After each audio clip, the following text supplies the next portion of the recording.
Hello and welcome to Jeremy's Yorkshire Allotment Adventures on, of course, what is a beautiful day here on the allotment, and it's nice to be back.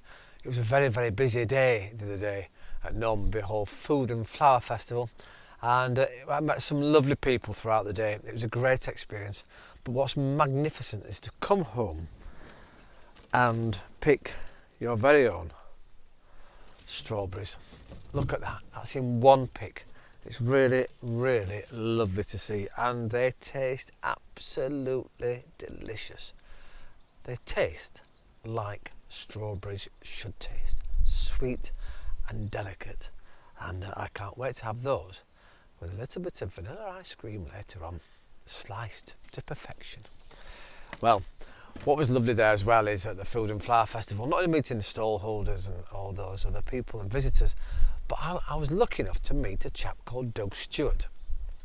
And Doug Stewart is a gardening guru. He may not like the term, but he knows and has worked in gardening for many, many years. He's actually now at BBC Radio Humberside as their gardening guru expert, and he has his own show on Sunday mornings, 8 o'clock till 10 a.m. there at BBC Humberside, and you should have a listen. He's a really, really nice guy. When I first met him actually on the day, he had a little tiny microscope onto his computer so he could see on the screen what was in the microscope, and it was green fly. He had a couple of green fly, and it was fascinating to watch. And one day we'll do a little special on green fly, because I didn't realise, do you know they're born pregnant and their colony only has females in them? There's no use for us men, so watch out, all you male gardeners out there, if we ever come back as a green fly. Well, we won't. Well, we could do, but we'd be female and pregnant. So there you go. Anyway, back to Doug. Lovely guy, really great man. Has a fantastic outlook on where we should be going with gardening. And well, I asked him a couple of questions.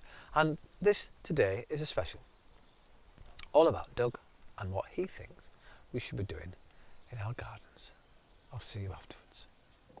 Right, hello. We're here on Jeremy's Yorkshire Allotment Adventures, of course, with a real, true life celebrity. I'm in Humberside in the region, and look who's here. This chap here. I know he's called Doug, but I'm going to let him introduce himself because he's got an amazing pedigree, and he works for the BBC. He's a real person who knows a lot about gardening. As you know, I know bits and bobs, so here we go. Would you mind, my lovely viewer at home? Hello, viewer at home. And we have met the viewer this morning, believe it or not. Oh, fantastic. It's nice when you meet the viewer, isn't it? It scared the life out of her, bless her.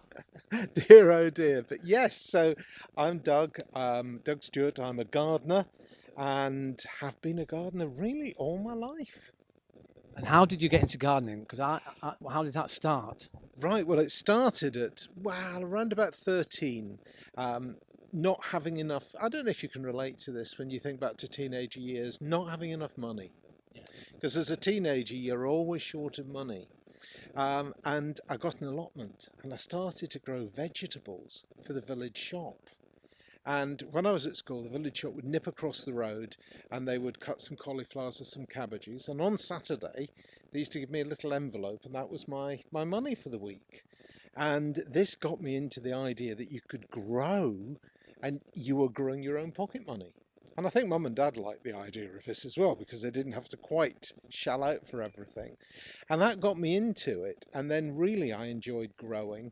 I went to work at a nursery called Hillier's in the propagation department, worked with growing cut flowers, worked with growing house plants, went to college, did a master in horticulture with the RHS, the Royal Horticultural Society, ended up teaching. Worked at a college, Bishop Burton College, just outside Beverley, where I was head of horticulture, and then in latter years working as a consultant. I work with the RHS as a professional associate, work with garden centres, helping them to grow and to develop and to get better at what they're doing, and and work for the BBC and present a gardening programme on a Sunday morning from 8 to 10 on BBC Radio Humberside. Well, you see, that's a professional, a plug right at the very end. That's amazing. BBC Radio, that's what we need, isn't it? Hey, now I'm going to hopefully ask you a question. I'd like to ask you a question, and I want to know, is there something in all of your career that you've never been asked, that you'd like a viewer one day to come up and go, tell me about this. What tip would you give a viewer or anybody that you've never ever been asked? And you sit there and go, ask me that question. And no one ever does. In your whole career, there must be one thing you want to pass on that think's very important. Would you prefer gold or diamonds as the tip? Oh, I say. Now then. No one's ever asked me that. I think one of the things that people are always asking is they're saying, this has eaten the leaves of my plant. How do I kill it? And what I'd love people to do is to say, isn't it fantastic? My garden is connected to the rest of nature. And nature's come in and something's eating the leaves of my plant. What eats it? How's that connected to the food chain? How's that connected to leading a more sustainable and a greener life? And I think that's one of the things that we're looking at the moment. And all the different gardens that I'm involved with in gardens management, we're starting to say, actually, it's not about the pest. It's about the fact that if that wasn't there, then the blue tits wouldn't be coming in. And if the blue tits didn't have that to feed their young, then the young wouldn't be there. Or I've just at home stopped cutting the lawn.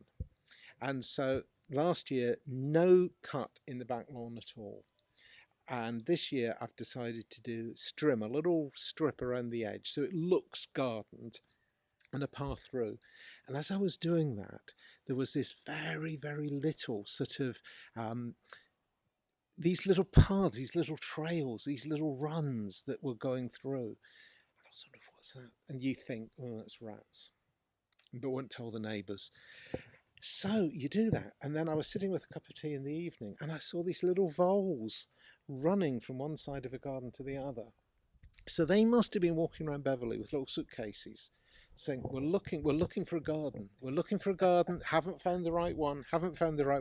Then all of a sudden, you do that one act of not cutting the grass and the ragworts come, and the ragwort's got cinnabar moth caterpillars on it. And so that's part of the rest of the planet. Voles, which have to be there because, an owl one day is going to swoop down and eat one of those, but then that's been tea for the owl for the day. So I'd like us to start thinking about our gardens, not in isolation, but as being connected with lots of different threads to the rest of the planet. See, that's absolutely brilliant. And funny enough, we were talking about this the other day, weren't we? That we've had a thing all about leaving patches where we have all the weeds come up. We did a nettle patch the other day that invite the good predators, I call them, that feed off other things that kill our plants or eat our plants. And we talk a lot about that. Talking to a gardener the other day about watching with the nettles as a butterfly was joining the nettle leaves together and gluing them together. And it took 2 hours for the butterfly to do this, but it was laying its eggs into the middle of that pouch that it was making in the nettle leaves, so that when the eggs hatch out, the baby caterpillars are protected from beaks while they start to feed, obviously, on the nettles. And nettles we think of as, we are conditioned and we're told things are good and bad. And on an allotment site, often, the older guys on the allotment are saying, oh, you don't want nettles in your plot. Oh, they'll take over. But do you know, if we didn't have the nettles, we wouldn't have the butterflies. And they're the important food crop. And I think the other thing, we're almost beholden. Now, this is controversial. We're almost beholden to have a pest if the only thing it lives on is that one plant. So I'm not worried about having Solomon's seal sawfly. I'll move it to somewhere out of sight. But it's really important that it's there because that's the only thing that sawfly lives on. So when we get gooseberry sawfly, which is a nuisance and it decimates the gooseberry, and we can get a hose pipe and we can wash it off with some water, we're also thinking that's the only thing that sawfly lives on. And that sawfly, all that protein that it's converted the gooseberry leaves into protein in the sawfly larvae, those are part of a food chain. And so I think we need to think of our allotments as connected to the food chain more. You see, it's absolutely fascinating, and we could be talking here for hours and hours, and in fact we might have to do that one day. We'll come back and have more chats. But for now, what can I say, Doug? You've been an inspiration. You talk about all the things we talk about on Jeremy's Yorkshire Allotment Adventures, about sustainability, about keeping things connected. And it's just been amazing to talk to you. Thank you. Thank you for your time and thank you for being here. Thank you. Thank you. Pleasure. Hooray! Give me a big cheer. Hooray! By the way, we're surrounded by 50,000 people. Well, there's Adrian behind the camera, but we don't talk about that. Well, thanks for that.